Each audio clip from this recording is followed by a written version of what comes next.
നമസ്തേ, ഉച്ചവാർത്തയിലേക്ക് സ്വാഗതം. നോക്കാം ഉച്ചവരെയുള്ള പ്രധാന വാർത്തകൾ. പാകിസ്ഥാനെതിരെ ആഞ്ഞടിച്ച് അമിത്ഷാ. ഭാരതത്തിലേത് പാകിസ്ഥാൻ സ്പോൺസേഡ് ഭീകരവാദം.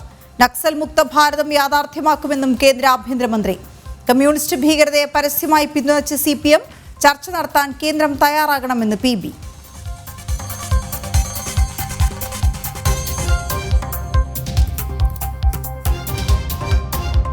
ഡൽഹിയിലും വാരാണസിയിലും പാക് ചാരന്മാർ പിടിയിൽ. സുപ്രധാന സുരക്ഷാ വിവരങ്ങൾ പാകിസ്ഥാനുമായി പങ്കുവച്ചെന്ന് കണ്ടെത്തൽ. കശ്മീരിലെ കിഷ്തവാറിൽ ഭീകരർക്കായി ഊർജിത തിരച്ചിൽ.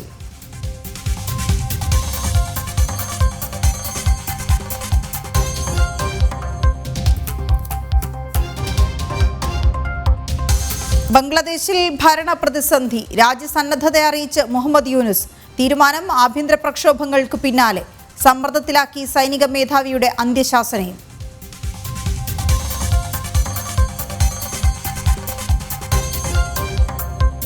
അവശ്യ മരുന്ന് വാങ്ങലിൽ കോടികളുടെ കുടിശ്ശിക. 356 കോടി അനുവദിക്കണമെന്ന ആവശ്യം തള്ളി സംസ്ഥാന സർക്കാർ. 700 കോടി കുടിശ്ശികയിൽ കൊടുത്തത് 100 കോടി മാത്രം.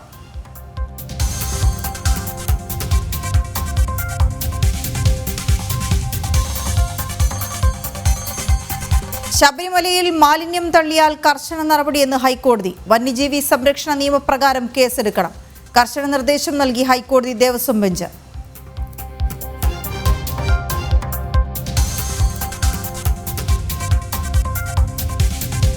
മൂന്ന് വയസ്സുകാരി പീഡനത്തിന് ഇരയായി എന്ന് അറിഞ്ഞിരുന്നില്ലെന്ന് അമ്മ. കുട്ടിയുടെ അച്ഛൻ മറ്റൊരു വിവാഹത്തിനൊരുങ്ങി. കുട്ടിയെ അകറ്റിയതും കൊലപാതകത്തിന് പ്രേരണ. മുഴിക്കുളം പാലത്തിലെത്തിച്ച് തെളിവെടുത്തു.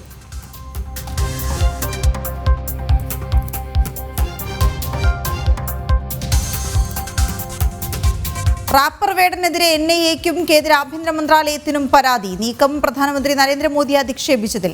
പരാതി നൽകി പാലക്കാട് നഗരസഭ BJP കൗൺസിലർ മിനി കൃഷ്ണകുമാർ.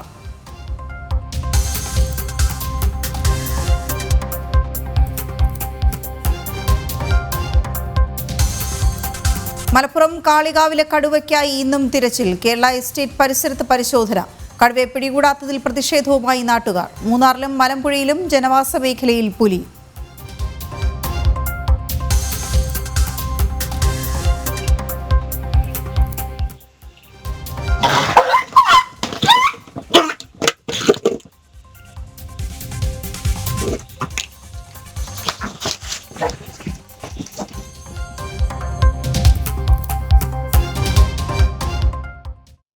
നോക്കാം വിശദമായി. ഭാരതത്തിലേത് പാക് സ്പോൺസേഡ് ഭീകരവാദമെന്ന് കേന്ദ്ര ആഭ്യന്തരമന്ത്രി അമിത്ഷാ. കൊല്ലപ്പെട്ട ഭീകരരുടെ സംസ്കാര ചടങ്ങിൽ പാക് ഉന്നത ഉദ്യോഗസ്ഥരടക്കം പങ്കെടുത്തു. ലോകം ഇത് കണ്ടതാണ്. ഓപ്പറേഷൻ സിന്ദൂർ ചരിത്രത്തിൽ അടയാളപ്പെടുത്തപ്പെട്ടുവെന്നും അമിത്ഷാ പറഞ്ഞു. 22ാം BSF അവരോധിത ചടങ്ങിൽ സംസാരിക്കുകയായിരുന്നു അമിത്ഷാ. पहलगांव में इंतहा ही कर दी. निर्दोष यात्रिकों को धर्म पूछकर अपने परिवार के सामने, परिवार के महिला सदस्य और बच्चों के सामने चुन चुन कर निर्ममता पूर्वक मारने का पाप पाक प्रेरित आतंकवादियों ने किया. और उस वक्त हमारे प्रधानमंत्री जी ने उनको कहा था, बिहार से कहा था कि इसका उचित जवाब दिया जाएगा. और ऑपरेशन सिंदूर ये उसका जवाब है. आज पूरी दुनिया हमारी सेना की वीरता और मारक क्षमता की भूरी भूरी प्रशंसा कर रही है. ജിഷ്ണു കൃഷ്ണൻ ചേരുന്നു വിവരങ്ങളുമായി. ജിഷ്ണു, ഓപ്പറേഷൻ സിന്ദൂർ എങ്ങനെ അടയാളപ്പെടുത്തപ്പെടുന്നു എന്നാണ് അദ്ദേഹം പറഞ്ഞത്?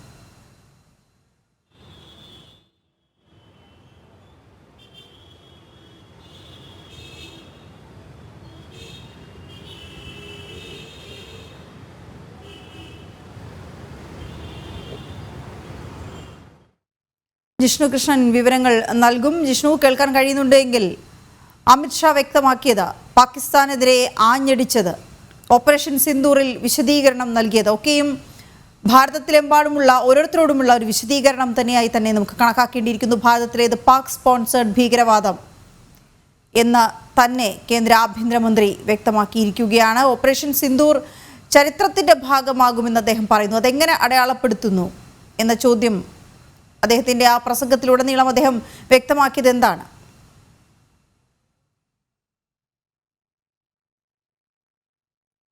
യെസ്, ജിഷ്ണുവിലേക്ക് വരാം. കൊല്ലപ്പെട്ട ഭീകരരുടെ സംസ്കാര ചടങ്ങിൽ പാക് ഉന്നത ഉദ്യോഗസ്ഥരടക്കം പങ്കെടുത്തതിന്റെ ദൃശ്യങ്ങൾ പുറത്തു വന്നതാണ്. ലോകം ഇത് കണ്ടതാണ്. അതിൽ കൂടി ഉന്നയിച്ചുകൊണ്ടാണ് അദ്ദേഹം അങ്ങനെ വ്യക്തമാക്കിയത് എന്ന് മനസ്സിലാക്കാൻ കഴിയുന്നു. പാക് സ്പോൺസേഡ് ഭീകരവാദം ഭാരതത്തിൽ നടക്കുന്നു എന്ന കാര്യം. പക്ഷേ ഓപ്പറേഷൻ സിന്ദൂർ അത് ചരിത്രത്തിൽ അടയാളപ്പെടുത്തപ്പെട്ടുവെന്നും അമിത്ഷാ പറഞ്ഞു. ജിഷ്ണുവിലേക്ക് വരാം. ഉത്തർപ്രദേശിലെ വാരാണസിയിൽ പാക് ചാരൻ പിടിയിൽ. മക്സൂദ് ആലം തുഫൈലിനെ UP ATS അറസ്റ്റ് ചെയ്തു. ആഭ്യന്തര സുരക്ഷയെക്കുറിച്ചുള്ള സുപ്രധാന വിവരങ്ങൾ തുഫൈൽ പാകിസ്ഥാനുമായി പങ്കുവച്ചതായി കണ്ടെത്തി.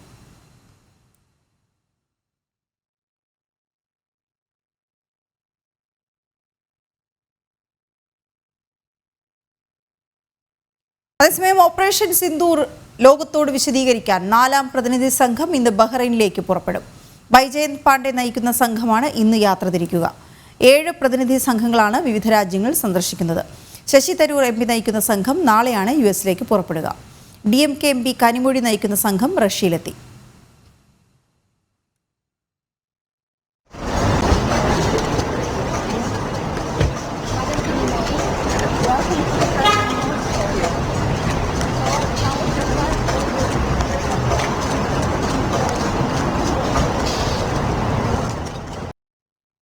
We all know that Russia has been a strategic partner, and we've always worked together on diplomatic issues when it comes to trade, and the heads of our states have always worked together when it comes to important issues, whether it's of global importance or which is of interest to India and Russia.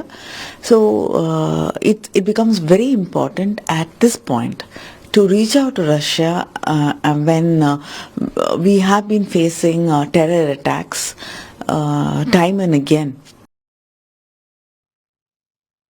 ഭാരതത്തിലേത് Pak sponsored ഭീകരവാദമെന്ന് കേന്ദ്ര ആഭ്യന്തരമന്ത്രി അമിത്ഷാ. ഇതിന്റെ വിശദാംശങ്ങളിലേക്ക് നമുക്ക് ഇപ്പോൾ പോകാം. ജിഷ്ണു കൃഷ്ണൻ ചേരുന്നുണ്ട്. Jishnu, operation Sindoor അത് ചരിത്രത്തിൽ അടയാളപ്പെടുത്തപ്പെട്ടുവെന്നും ആഭ്യന്തരമന്ത്രി വ്യക്തമാക്കി. മറ്റെന്തൊക്കെ കാര്യങ്ങൾ അദ്ദേഹം പറഞ്ഞു? സെക്യൂരിറ്റി ഫോഴ്സിന്റെ പരിപാടിയിൽ സംസാരിക്കുമ്പോഴാണ് ഇത്തരത്തിൽ പഹൽഗാം ഭീകരാക്രമണം, ഓപ്പറേഷൻ സിന്ദൂർ, രാജ്യത്തിന്റെ ഈ വിഷയത്തിലെ നിലപാട് എന്നിവ സംബന്ധിച്ച് കേന്ദ്ര ആഭ്യന്തരമന്ത്രി അമിത്ഷാ വ്യക്തമാക്കിയിട്ടുള്ളത്. നേരത്തെ നമുക്കറിയാം, പഹൽഗാം ഭീകരാക്രമണവും ഓപ്പറേഷൻ സിന്ദൂറും ആ സൈനിക നടപടികൾ പുരോഗമിക്കുമ്പോൾ ഇത്ര വിശദമായി പ്രധാനമന്ത്രിയോ അല്ലെങ്കിൽ ആഭ്യന്തരമന്ത്രിയോ ഉൾപ്പെടെയുള്ളവർ പ്രതികരിച്ചിരുന്നില്ല. വിദേശകാര്യ സെക്രട്ടറി അതല്ലെങ്കിൽ വിദേശകാര്യ മന്ത്രി അത്തരത്തിൽ വളരെ കൃത്യമായിട്ടുള്ള പ്രതികരണങ്ങൾ മാത്രമായിരുന്നു ആ സമയങ്ങളിലുള്ളത്. ഇപ്പോൾ പ്രധാനമന്ത്രിയും ആഭ്യന്തരമന്ത്രിയും ഉൾപ്പെടെയുള്ളവർ ഭീകരതയ്ക്കെതിരെയും പാകിസ്ഥാനെതിരെ സ്വീകരിച്ചിട്ടുള്ള നടപടികൾ സംബന്ധിച്ചുമെല്ലാം വളരെ വിശദമായി വളരെ കൃത്യമായിട്ടുള്ള പ്രതികരണങ്ങൾ നടത്തുകയാണ്. ഇന്ന് ഡൽഹിയിൽ സംസാരിക്കവെയാണ് അത്തരത്തിൽ പ്രതികരണം കേന്ദ്ര ആഭ്യന്തരമന്ത്രി അമിത്ഷാ നടത്തിയിട്ടുള്ളത്. പഹൽഗാമിൽ ഉണ്ടായിട്ടുള്ളത് പാകിസ്ഥാൻ സ്പോൺസേഡ് ഭീകരവാദമാണ്. പാകിസ്ഥാന്റെ പിന്തുണയോടുകൂടി പാകിസ്ഥാൻ സ്പോൺസർ ചെയ്തിട്ടുള്ള ഭീകരവാദമാണ് പഹൽഗാമിന്റെ മണ്ണിൽ നടന്നിട്ടുള്ളത്. പഹൽഗാമിൽ രാജ്യത്തെ പൗരന്മാരുടെ മതം ചോദിച്ചുകൊണ്ട്, മതം വേർതിരിച്ചുകൊണ്ട് ഭീകരവാദികൾ ആക്രമണം നടത്തി. അതിന് കൃത്യമായിട്ടുള്ള മറുപടി ഭാരതത്തിന്റെ സൈന്യം നൽകിയിട്ടുണ്ട്. തിരിച്ചടി എന്നും ചരിത്രത്തിൽ രേഖപ്പെടുത്തും. ഓപ്പറേഷൻ സിന്ദൂർ യാഥാർത്ഥ്യമായത് രാജ്യത്തിന്റെ ഭരണ നേതൃത്വം, പ്രധാനമന്ത്രി ഉൾപ്പെടെയുള്ള രാജ്യത്തിന്റെ ഭരണ നേതൃത്വത്തിന്റെ ദൃഢനിശ്ചയവും നമ്മുടെ സായുധ സേനയുടെ വീര്യവും കൂടാതെ രഹസ്യാന്വേഷണ വിഭാഗത്തിന്റെ മികവുറ്റ പ്രവർത്തനവും, ഈ 3 കാരണങ്ങൾ കൊണ്ടാണ് ഓപ്പറേഷൻ സിന്ദൂർ വിജയകരമായി നടപ്പാക്കാൻ സാധിച്ചത്. ഭീകരതയ്ക്ക് വളരെ കൃത്യമായിട്ടുള്ള മറുപടി നൽകി. എങ്കിലും പാകിസ്ഥാൻ പാഠം പഠിക്കാൻ തയ്യാറായിട്ടില്ല. പാകിസ്ഥാൻ ഇപ്പോഴും ഭീകരതയ്ക്ക് പിന്തുണ നൽകുകയാണ്. അതിൻ്റെ ഏറ്റവും അവസാനത്തെ ഉദാഹരണമായിരുന്നു ഈ പരിക്കേറ്റ ഭീകരരെ പാകിസ്ഥാൻ ഉന്നത സൈനിക ഉദ്യോഗസ്ഥർ പാകിസ്ഥാന്റെ സൈനിക വേഷത്തിൽ തന്നെ സന്ദർശിക്കുന്ന ദൃശ്യങ്ങൾ പുറത്തു വന്നിരുന്നു. പാകിസ്ഥാൻ എന്നും ഭീകരതയ്ക്ക് പിന്തുണ നൽകുകയാണ്. കഴിഞ്ഞ 40 വർഷത്തിലധികമായി അതിർത്തി കടന്നുള്ള ഭീകരവാദം പാകിസ്ഥാൻ പ്രോത്സാഹിപ്പിക്കുന്നു. അതിനെ അതിശക്തമായി ഭാരതം നേരിട്ടുകൊണ്ടിരിക്കുകയാണ്. മുൻകാലങ്ങളിൽ ഭീകരാക്രമണങ്ങൾക്ക് കടുത്ത മറുപടി നൽകാൻ ഭാരതം തയ്യാറായിരുന്നില്ലെങ്കിൽ 2014 ശേഷം ഭീകരാക്രമണങ്ങളുടെ എണ്ണം കുറയ്ക്കാൻ സാധിച്ചു. നടക്കുന്ന ഭീകരാക്രമണങ്ങൾക്ക് കടുത്ത തിരിച്ചടി ഭീകരർക്കും ഭീകരരെ പിന്തുണയ്ക്കുന്ന രാജ്യത്തിനും നൽകാൻ ഭാരതത്തിന് സാധിച്ചു. അത്തരത്തിൽ അതിശക്തമായി മുൻപോട്ട് പോകാൻ രാജ്യത്തിന് സാധിക്കുന്നുണ്ട് എന്നുള്ളതാണ് അമിത്ഷാ കൂട്ടിച്ചേർത്തിട്ടുള്ളത്. ഒപ്പം പഹൽഗാമിൽ നടന്നിട്ടുള്ളത് പാകിസ്ഥാൻ സ്പോൺസേഡ് ഭീകരവാദമാണ് അല്ലെങ്കിൽ ഭീകര പ്രവർത്തനമാണെന്ന് ഒരിക്കൽ കൂടി കേന്ദ്ര ആഭ്യന്തരമന്ത്രി എടുത്തു പറയുകയാണ് ഉണ്ടായിട്ടുള്ളത്. പാകിസ്ഥാൻ ഭീകരതയെ പിന്തുണയ്ക്കുന്ന രാജ്യമാണ് എന്ന് തുറന്നു കാണിക്കാനുള്ള പ്രവർത്തനങ്ങൾ ഭാരതം തുടർന്നു കൊണ്ടുപോകും എന്ന കാര്യം കൂടി അദ്ദേഹം എടുത്തു പറയുകയുണ്ടായി. കൂടാതെ നേരത്തെ സൂചിപ്പിച്ചതുപോലെ പ്രധാനമന്ത്രി നരേന്ദ്രമോദി ഉൾപ്പെടെയുള്ള രാജ്യത്തിൻ്റെ ഭരണ നേതൃത്വത്തിൻ്റെ ദൃഢനിശ്ചയവും സായുധ സേനയുടെ വീര്യവും രഹസ്യാന്വേഷണ ഏജൻസിയുടെ കൃത്യമായിട്ടുള്ള പ്രവർത്തനവുമാണ് ഓപ്പറേഷൻ സിന്ദൂർ വിജയകരമായി നടപ്പാക്കാൻ കാരണം. ആ ഓപ്പറേഷൻ, ആ സൈനിക നടപടി രാജ്യത്തിൻ്റെ സൈനികരുടെ വീര്യം ചരിത്രത്തിൽ രേഖപ്പെടുത്തുമെന്നും എന്നും ഓർമ്മിക്കപ്പെടും എന്നുള്ള കാര്യവുമാണ് കേന്ദ്ര ആഭ്യന്തരമന്ത്രി വ്യക്തമാക്കിയത്. വീണ. ശരി ജിഷ്ണു. ലോക്സഭാ പ്രതിപക്ഷ നേതാവ് രാഹുലിനെതിരെ വിദ്യാർത്ഥികളുടെ പ്രതിഷേധം. സൈന്യത്തെ അപമാനിച്ച രാഹുലിനെ വിദ്യാർത്ഥികൾ ചോദ്യം ചെയ്തു. ഡൽഹി സർവകലാശാലയിലാണ് പ്രതിഷേധമുയർന്നത്. ഓപ്പറേഷൻ സിന്ദൂരിന്റെ വിജയം ഭാരതം തിരങ്കായാത്രകൾ നടത്തി ആഘോഷിക്കുന്ന ഘട്ടത്തിലാണ് സൈന്യത്തെ അപമാനിക്കുന്ന പ്രസ്താവനയുമായി ലോക്സഭാ പ്രതിപക്ഷ നേതാവ് രംഗത്ത് വന്നത്. പാകിസ്ഥാനുമായി ഉണ്ടായ ഏറ്റുമുട്ടലിൽ ഭാരതത്തിന് എത്ര വിമാനങ്ങൾ നഷ്ടപ്പെട്ടു തുടങ്ങിയ പരിഹാസ ചോദ്യങ്ങൾ ഉന്നയിച്ച് രാഹുൽ വിവാദത്തിൽപ്പെടുകയായിരുന്നു. രാഹുൽ ഗാന്ധിയുടെ ഇത്തരം പ്രസ്താവനകൾക്കെതിരെയാണ് ഡൽഹി സർവകലാശാലയിൽ പെൺകുട്ടികൾ രംഗത്തെത്തിയത്.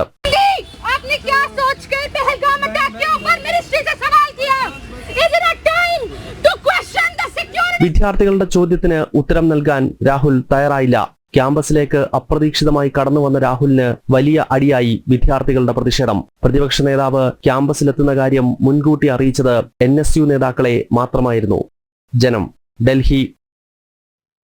ഛത്തീസ്ഗഡിൽ ഓപ്പറേഷൻ ബ്ലാക്ക് ഫോറസ്റ്റ് തുടരുന്നു. സുഖ്മ ജില്ലയിലെ ഏറ്റുമുട്ടലിൽ ഒരു മാവോയിസ്റ്റ് ഭീകരനെ കൂടി സുരക്ഷാ സേന വധിച്ചു.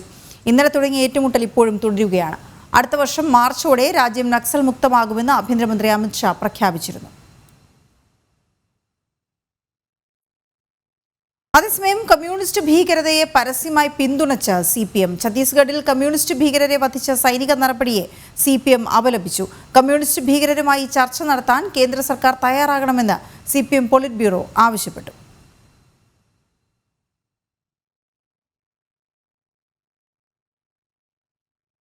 കഴിഞ്ഞ ദിവസം സുരക്ഷാസേന ഛത്തീസ്ഗഡിലെ ബസ്തറിൽ നടത്തിയ ഭീകരവേട്ടയിൽ 27 കമ്മ്യൂണിസ്റ്റ് ഭീകരരെയാണ് വധിച്ചത്. നിരോധിത ഭീകര സംഘടന CPI മാവോയിസ്റ്റിന്റെ ജനറൽ സെക്രട്ടറി ബസവരാജുവും കൊല്ലപ്പെട്ട ഭീകരരിൽ ഉൾപ്പെടുന്നു. ഈ സൈനിക നടപടിയെ അപലപിച്ചാണ് CPIM-ന്റെ അഖിലേന്ത്യാ നേതൃത്വം രംഗത്തെത്തിയത്. കമ്മ്യൂണിസ്റ്റ് ഭീകരരുമായി ചർച്ചയ്ക്ക് കേന്ദ്ര സർക്കാരും ഛത്തീസ്ഗഡ് സർക്കാരും തയ്യാറാക്കണമെന്ന് CPIM പോളിറ്റ് ബ്യൂറോ പുറത്തിറക്കിയ പ്രസ്താവനയിൽ പറയുന്നു. കമ്മ്യൂണിസ്റ്റ് ഭീകരതയ്ക്കെതിരെ നടക്കുന്ന സൈനിക നടപടിക്കെതിരെ CPM മുഖപത്രമായ പീപ്പിൾസ് ഡെമോക്രസിയിൽ ലേഖനവും വന്നിട്ടുണ്ട്. ആയിരക്കണക്കിന് സാധാരണക്കാരെയും സൈനികരെയും ഇതിനകം മാവോയിസ്റ്റുകളും നക്സലുകളും കൊലപ്പെടുത്തി കഴിഞ്ഞു. സായുധ വിപ്ലവത്തിലൂടെ ജനാധിപത്യത്തെ അട്ടിമറിച്ച് രാജ്യത്ത് അധികാരം പിടിക്കുകയാണ് മാവോയിസ്റ്റുകളുടെ ലക്ഷ്യം. രാജ്യത്തിന് ആപത്തായ നക്സലുകളെയും മാവോയിസ്റ്റുകളെയും വെള്ളപൂശി CPIM മുൻപും രംഗത്ത് വന്നിട്ടുണ്ട്. അടുത്ത വർഷം മാർച്ചോടെ രാജ്യത്ത് നിന്ന് കമ്മ്യൂണിസ്റ്റ് ഭീകരതയെ തുടച്ചു നീക്കുമെന്നാണ് കേന്ദ്ര ആഭ്യന്തരമന്ത്രി അമിത്ഷായുടെ പ്രഖ്യാപനം. ജനം, ഡൽഹി. ജമ്മുകശ്മീരിലെ കിഷ്തവാറിൽ ഭീകരർക്കായി തിരച്ചിൽ തുടർന്ന സുരക്ഷാ സേന. ജെയ്ഷെ മുഹമ്മദ് ഭീകരർ ഒളിച്ചിരിക്കുന്നതായാണ് വിവരം. ഇന്നലെ 2 ഭീകരരെ വധിച്ചിരുന്നു. പാകിസ്ഥാന് വീണ്ടും ചൈനീസ് സഹായം. പാക് സൈന്യത്തിന് ഉപഗ്രഹ സഹായം ഉറപ്പാക്കാനാണ് ധാരണ. ബെയ്ദു ഉപഗ്രഹ സേവനമാണ് ലഭ്യമാക്കുക. കഴിഞ്ഞ വെള്ളിയാഴ്ച ഇരു രാജ്യങ്ങളും തമ്മിൽ നടന്ന ചർച്ചയിലാണ് ഇക്കാര്യത്തിൽ ധാരണയായത്.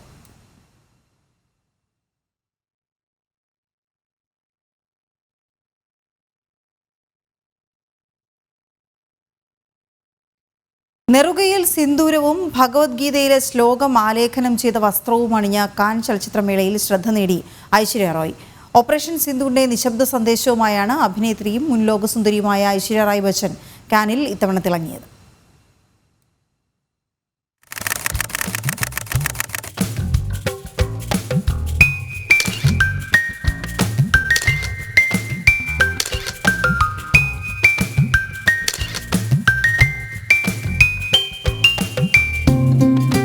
ശക്തമായ വസ്ത്രധാരണത്തോടെ ലോകത്തിനു മുൻപിൽ ഭാരതത്തിന്റെ സന്ദേശം അവർ മനോഹരമായി നൽകി. സംസ്കൃതത്തിൽ ഭഗവത്ഗീതയിലെ ശ്ലോകമാലേഖനം ചെയ്ത വെള്ളിക്കേപ്പുള്ള കറുത്ത ഗൗണും നെറുകയിൽ സിന്ദൂരവും ഐവറി നിറത്തിലെ സാരിയുമായിരുന്നു ഐശ്വര്യ റായിയെ കാൻ ചലച്ചിത്രമേളയിൽ ഇത്തവണ വേറിട്ടതാക്കിയത്. പ്രശസ്ത ഡിസൈനർമാരായ ഗൗരവ് ഗുപ്തയും മനീഷ് മൽഹോത്രയുമാണ് ഐശ്വര്യയുടെ വസ്ത്രങ്ങൾ തയ്യാറാക്കിയത്.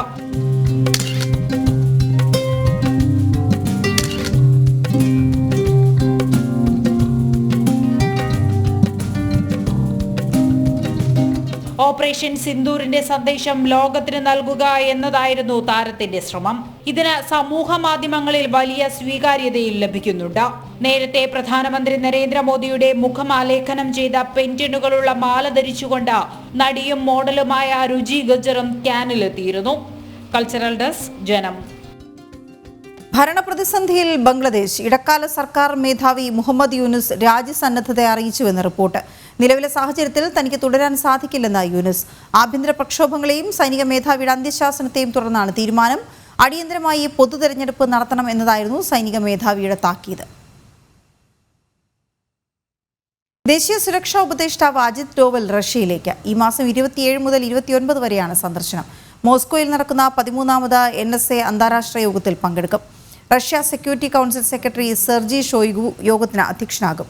റഷ്യയിലെത്തുന്ന അജിത് ഡോവൽ ഉന്നത ഉദ്യോഗസ്ഥരുമായി കൂടിക്കാഴ്ച നടത്തും. കോഴിക്കോട് ദേശീയപാതയിൽ വിള്ളൽ. തിരുവങ്ങൂർ മേൽപ്പാലത്തിലാണ് വിള്ളൽ രൂപപ്പെട്ടത്. 400 മീറ്റർ നീളത്തിൽ വിള്ളൽ രൂപപ്പെട്ടു. വിള്ളൽ ടാർ ഉപയോഗിച്ച് അടയ്ക്കുകയാണ്. വാഗാഡ് കമ്പനിക്കാണ് നിർമ്മാണ ചുമതല. ഗോകുൽ കെ വേണുഗോപാൽ ചേരുന്ന വിവരങ്ങളുമായി. ഗോകുൽ, എന്താണ് അവിടെ സംഭവിച്ചത്?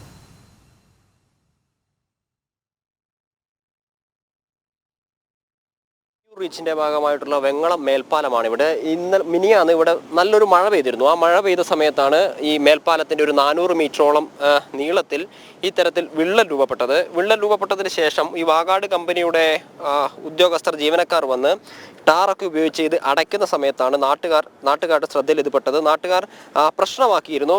നമുക്ക് കാണാൻ സാധിക്കും, നമ്മൾ ഈ കണ്ണൂർ ഭാഗത്തേക്ക് പോകുമ്പോൾ ഇടതുവശത്തോട് ചേർന്നിട്ടുള്ള ഭാഗത്താണ് ഇത്തരത്തിലൊരു വിള്ളൽ ഉണ്ടായിട്ടുള്ളത്. 400 മീറ്റർ നീളത്തിലുണ്ട് എന്നാണ് നാട്ടുകാർ നമ്മളോട് പറഞ്ഞിട്ടുള്ളത്. നമുക്ക് ഈ അടച്ചതിനെ തന്നെ നോക്കുകയാണെങ്കിൽ ഇത് പൂർണ്ണമായി അടച്ചിട്ടൊന്നുമില്ല. ഇത് ചവിട്ടിക്കഴിഞ്ഞാൽ ഇളകി വരുന്ന രീതിയിലാണ് ഇത് അടച്ചിട്ടുള്ളത്. മാത്രമല്ല, ഇത് ശാസ്ത്രീയമായ രീതിയിലല്ല ഈ അടച്ചിട്ടുള്ളത് എന്നുള്ളത് നാട്ടുകാരുടെ ഒരു പരാതിയായിട്ട് അവർ പറയുന്നുണ്ട്. നമുക്ക് മുമ്പോട്ടേക്ക് വരികയാണെങ്കിൽ ഈ മേൽപ്പാലത്തിന്റെ ഉയരം നമുക്ക് മനസ്സിലാക്കാൻ സാധിക്കും. ഏകദേശം തുടങ്ങുന്നിടത്ത് നിന്ന് ഇതിന്റെ മധ്യഭാഗത്തേക്ക് എത്തുമ്പോൾ ഏകദേശം 20 മീറ്ററോളം ഉയരത്തിൽ ഈ മേൽപ്പാലം കടന്നു പോകുന്നുണ്ട്. അതായത് അതിന്റെ ഉയരം എന്ന് പറയുന്നത് 20 മീറ്ററോളം വരെ വരുന്നുണ്ട്. അതിന്റെ നടുഭാഗത്തേക്ക് എത്തുന്ന സമയത്ത് എന്തെങ്കിലുമൊക്കെ സംഭവിച്ചു കഴിഞ്ഞാൽ, ഒരുപക്ഷെ ഈ ഭാഗം തള്ളിപ്പോയി കഴിഞ്ഞാൽ താഴെ സർവീസ് റോഡുണ്ട്, നിരവധിയായിട്ടുള്ള വാഹനങ്ങൾ പോകുന്ന സ്ഥലമാണ്, ചില കടകളുണ്ട്, സാധാരണക്കാരായ വീടുകളുണ്ട്. ഇത്തരത്തിലുള്ള പ്രശ്നങ്ങളൊക്കെ ഈ കാര്യങ്ങളൊക്കെ ഇവിടെ സംഭവിക്കുന്ന സമയത്താണ് അശാസ്ത്രീയമായ രീതിയിലുള്ള ഒരു നിർമ്മാണവും അതിനുശേഷം അത് നാട്ടുകാരുടെ ശ്രദ്ധയിൽപ്പെട്ടതിന് ശേഷം അത് ഈ പ്രശ്നം പരിഹരിക്കാൻ വേണ്ടിയുള്ള നിർമ്മാണവും ഈ രീതിയിലായിരിക്കും. നമ്മളൊന്ന് ജസ്റ്റ് ചവിട്ടിക്കഴിഞ്ഞാൽ തന്നെ ഈ ഭാഗം മണ്ണ് ഇളകുന്നത് നമുക്ക് കാണാൻ സാധിക്കും. ഇത് പൂർണ്ണമായും ഉറച്ചതല്ല. മിനിയാന്ന് ഈ മഴ പെയ്ത സമയത്താണ് ഈ രീതിയിൽ അടച്ചിട്ട് പോയിട്ടുള്ളത്. വെറുതെ ടാർ ഉപയോഗിച്ചുകൊണ്ട് ഈ വിള്ളൽ അടച്ച് അതിന്റെ മുകളിൽ കൂടി ഈ ടാറിന്റെ സാമഗ്രികൾ അല്ലെങ്കിൽ കുറച്ച് പൊടി ഉപയോഗിച്ചുകൊണ്ട് അടക്കുകയായിരുന്നു എന്നാണ് ആ പരാതി പറഞ്ഞിട്ടുള്ളത്. ഈ വാഗാഡ് കമ്പനി ഏറ്റെടുത്തിട്ടുള്ള ഈ ഭാഗത്തെക്കുറിച്ച് നേരത്തെ തന്നെ പരാതികൾ ഉണ്ടായിരുന്നു. ഏകദേശം 41.2 കിലോമീറ്റർ ആണ് ഈ വെങ്ങളം മുതൽ അഴിയൂർ വരെയുള്ള ഭാഗമാണ് വാഗാഡ് കൺസ്ട്രക്ഷൻസ് കമ്പനി ഏറ്റെടുത്ത് നടക്കുന്നത്. ഈ സമയമാകുമ്പോഴേക്കും, ഈ മെയ് 31 ആകുമ്പോഴേക്കും ഈ മേൽപ്പാലം തുറന്നു കൊടുക്കേണ്ടതാണ്. ഇതുവരെ തുറന്നു കൊടുത്തിട്ടില്ല. സർവീസ് റോഡ് വഴിയാണ് വാഹനങ്ങളൊക്കെ പോകുന്നത്. 90% മുകളിൽ പൂർത്തിയാവേണ്ട സമയത്താണ് ഇപ്പോൾ 60% മാത്രമാണ് പൂർത്തിയായിട്ടുള്ളത് എന്ന് പറയുന്നത്. ഇത്തരത്തിൽ മെല്ലെപ്പോക്ക് ഈ വാഗാഡ് കൺസ്ട്രക്ഷന്റെ ഭാഗത്ത് നിന്ന് ഉണ്ടാവുന്നുണ്ട്. കൃത്യമായ പണികൾ നടക്കുന്നില്ല. രണ്ട് കമ്പനികളാണ് കോഴിക്കോട് ജില്ലയിൽ ഈ ദേശീയപാതയുടെ ഭാഗമായിട്ടുള്ള നിർമ്മാണ പ്രവൃത്തികൾ ഏറ്റെടുത്ത് നടത്തുന്നത്. അതിലൊന്ന് വാഗാഡാണ്. ഏകദേശം 41.2 കിലോമീറ്റർ ഉണ്ട്. ഈ വെങ്ങളം മുതൽ അഴിയൂർ വരെയാണ് ഒരു റീച്ച്. ഈ വെങ്ങളം മുതൽ രാമനാട്ടുകര വരെയുള്ള റീച്ചിന്റെ നിർമ്മാണം ഏകദേശം പൂർത്തിയായി കഴിഞ്ഞിരിക്കുന്നു. 98% ഒക്കെ പൂർത്തിയായി കഴിഞ്ഞിരിക്കുന്നു. 27 കിലോമീറ്ററോളമാണ് ആ ഭാഗം വരുന്നത്. അവിടെ നിർമ്മാണം പൂർത്തിയാക്കി വാഹനങ്ങൾ കടന്നു പോകാൻ തുറന്നു കൊടുക്കുന്ന അവസ്ഥയിലാണ് ഇവിടെ ഇത്തരത്തിലുള്ള അശാസ്ത്രീയമായ നിർമ്മാണവും റോഡ് വിണ്ടുകീറുന്ന അവസ്ഥയും അതിനുശേഷം ഉണ്ടാകുന്ന അത് പരിഹരിക്കാൻ വേണ്ടി നടത്തുന്ന പ്രവർത്തനങ്ങളൊക്കെ ഈ രീതിയിൽ പ്രഹസനമായിക്കൊണ്ടിരിക്കുന്നത്. നേരത്തെ പൊതുമരാമത്ത് വകുപ്പ് മന്ത്രി മുഹമ്മദ് റിയാസൊക്കെ ഇടപെട്ടുകൊണ്ട് യോഗങ്ങളൊക്കെ നടത്തിയിരുന്നു വാഗാഡ് കൺസ്ട്രക്ഷൻസുമായിട്ട്. പക്ഷേ ആ പ്രശ്നങ്ങളൊന്നും പരിഹരിക്കപ്പെട്ടിട്ടില്ല. ഈ രീതിയിലുള്ള അപകടകരമായ സാഹചര്യം ഈ വാഗാഡ് കൺസ്ട്രക്ഷൻ ഏറ്റെടുത്ത് നടത്തിയിട്ടുള്ള ദേശീയപാതയുടെ ഭാഗത്ത് ഉണ്ടായിട്ടുണ്ട്. നാട്ടുകാർ എന്തായാലും വലിയ പ്രതിഷേധത്തിലാണ്. ഇനിയൊരു മഴ വന്നു കഴിഞ്ഞാൽ നമ്മൾ നേരത്തെ കണ്ടതാണ്, നമ്മളവിടെ കാലും കൊണ്ട് ചെറുതായി ഒന്ന് ചവിട്ടുന്ന സമയത്തായാലും അവിടെ നിന്ന് ഇളകി പോകുന്നുണ്ട്. ഇനിയൊരു മഴ പെയ്തു കഴിഞ്ഞാൽ ഇത് പൂർണ്ണമായും ഇളകി പോവുകയും ആ വിണ്ട് കീറിയ ഭാഗം വീണ്ടും വരികയും ഒക്കെ ചെയ്യും. എന്തായാലും പ്രതിഷേധം ശക്തമായി കഴിഞ്ഞിരിക്കുന്നു. വലിയ ആയിരക്കണക്കിന് കോടി രൂപ മുതൽ മുടക്കിയിട്ടാണ് ഈ നിർമ്മാണം നടക്കുന്നത് എന്ന് നമുക്കറിയാം. 1 ലക്ഷത്തിലധികം കോടി രൂപ കേന്ദ്ര സർക്കാർ ഇവരുടെ പ്രവർത്തനത്തിനായി അല്ലെങ്കിൽ ദേശീയപാത വികസനത്തിനായിട്ട് മാറ്റിവെക്കുന്നുണ്ട്, നൽകുന്നുണ്ട്. ആ സമയത്താണ് ഇത്തരത്തിലുള്ള അശാസ്ത്രീയമായ നിർമ്മാണം ഭീതി പരത്തുന്നത്. വാർത്തയൊക്കെ ആയ ഇതിന് ശേഷം വാഗാട് കൺസ്ട്രക്ഷൻസിന്റെ ഉദ്യോഗസ്ഥർ പറഞ്ഞിട്ടുള്ളത് ഒരു തരത്തിലുള്ള കേടുപാടുകളും ഇല്ലാത്ത രീതിയിൽ ഇതിന്റെ പുനർനിർമ്മാണം പൂർത്തിയാക്കും. ഈ വളരെ പെട്ടെന്ന് തന്നെ ഈ റീച്ച് ഉൾപ്പെടെ ഈ മേൽപ്പാലം ഉൾപ്പെടെ ഗതാഗത യോഗ്യത്തിനായി തുറന്നു കൊടുക്കുമെന്നാണ്. ഈ നാട്ടുകാർ എന്തായാലും പ്രതിഷേധമായി രംഗത്ത് വന്നതിനാൽ തന്നെ മറ്റ് രാഷ്ട്രീയ കക്ഷികളൊക്കെ ഈ വിഷയത്തിൽ ഇടപെട്ടതിനാലും ഈ പ്രശ്നങ്ങളൊക്കെ പരിഹരിക്കുമെന്ന് തന്നെയാണ് പ്രതീക്ഷ. വീണ. ഓക്കെ, ശരി ഗോകുൽ. തിരുവങ്ങൂർ മേൽപ്പാലത്തിലാണ് വിള്ളൽ രൂപപ്പെട്ടത്. അത് പെട്ടെന്ന് തന്നെ ഈ 400 മീറ്റർ നീളത്തിലുള്ള വിള്ളൽ കോൺക്രീറ്റ് കൊണ്ട് അടയ്ക്കുകയും ചെയ്തിരിക്കുകയാണ് എന്ന കാര്യം, ടാർ ഉപയോഗിച്ച് അടയ്ക്കുകയും ചെയ്തിരിക്കുകയാണ് എന്നാണ് ഗോകുൽ റിപ്പോർട്ട് ചെയ്തത്. നമുക്ക് ആ ദൃശ്യങ്ങളിൽ നിന്ന് വളരെ വ്യക്തവുമാണ്. തൃശൂർ ചാവക്കാട് മണത്തലയിൽ ദേശീയപാതയിൽ വിള്ളലുണ്ടായ ഭാഗത്ത് കുഴിച്ചു നോക്കി ഇന്ന് സാമ്പിൾ ശേഖരിക്കും. വിള്ളൽ രൂപപ്പെട്ട ഭാഗത്ത് മണ്ണ് ശരിയായ രീതിയിലാണോ നിറച്ചത് എന്ന് പരിശോധിക്കുന്നതിന് ഭാഗമായാണ് സാമ്പിൾ ശേഖരം. കൂടുതൽ പഠനം വേണമെന്ന് ഇന്നലെ സന്ദർശനം നടത്തിയ വിദഗ്ധ സമിതി നിർദ്ദേശം നൽകിയിരുന്നു. ഈ പശ്ചാത്തലത്തിലാണ് സാമ്പിൾ ഉൾപ്പെടെ ശേഖരിച്ച് പരിശോധനയിലേക്ക് കടക്കുന്നത്. ഇന്നലെ സ്ഥലം സന്ദർശിച്ച വിദഗ്ധ സമിതി കളക്ടർക്ക് റിപ്പോർട്ട് നൽകി.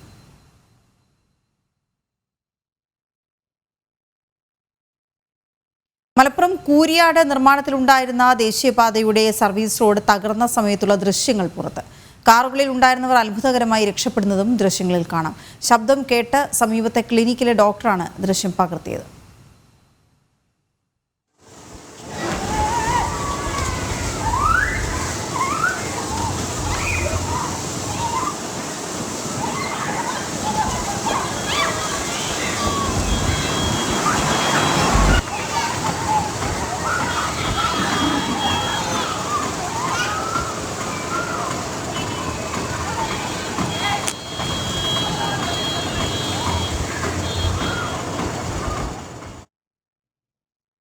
പ്രധാനമന്ത്രി നരേന്ദ്രമോദിയെ അധിക്ഷേപിച്ച സംഭവത്തിൽ റാപ്പർ വേടനെതിരെ NIA-ക്കും കേന്ദ്ര ആഭ്യന്തര മന്ത്രാലയത്തിനും പരാതി.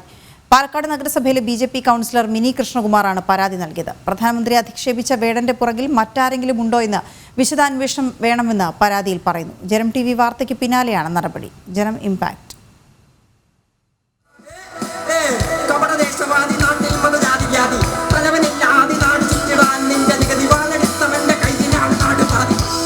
രാജ്യത്തിന്റെ പ്രധാനമന്ത്രി നരേന്ദ്രമോദിയെ കപട ദേശവാദിയെന്നും വാളെടുത്തവന്റെ കയ്യിലാണ് രാജ്യമെന്നും ഉൾപ്പെടെ വളരെ മോശമായ രീതിയിൽ അധിക്ഷേപിച്ചുള്ള റാപ്പർ വേടന്റെ പാട്ട് കഴിഞ്ഞ ദിവസമാണ് ജനം TV റിപ്പോർട്ട് ചെയ്തത്.